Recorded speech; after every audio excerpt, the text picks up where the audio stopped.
কষ্ট, এবার থেকে আমি কম নোংরা করে আসবো। আজ একটা আপনাদের মজার জিনিস দেখাই। আমি প্রতিদিন স্কুল থেকে আসার পর প্রচণ্ড জুতো নোংরা করে আসতো। তো প্রতিদিন সেই জুতো ঘষে ঘষে তুলতাম আমি। তো একদিন খুব বিরক্ত হয়ে ওকে বললাম, এবার থেকে জুতো নোংরা হলে তোর জুতো তুই পরিষ্কার করবি। তো এবার এই 2 সপ্তাহ হলো ওর নিজের জুতো ও নিজেই পরিষ্কার করে, আর বুঝতে পারে এখন যে নোংরা হলে তোলাটা কতটা কষ্টের। তাই এখন নোংরা করার পরিমাণটাও কিন্তু আগের থেকে অনেক কমেছে। চলুন দেখাই ও কীভাবে জুতো পরিষ্কার করছে।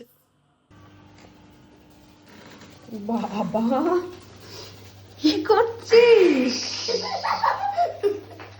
জুতো পরিষ্কার করছি। দেখি, জুতো পরিষ্কার হলো? হ্যাঁ হচ্ছে। বাহ, কি দিয়ে করছিস? এই যে এই বড় এটা দিয়ে, আর এই যে ব্রাশটা দিয়ে, আর এই শ্যাম্পুটা দিয়ে। ও, তুই জুতো পরিষ্কার করছিস কেন?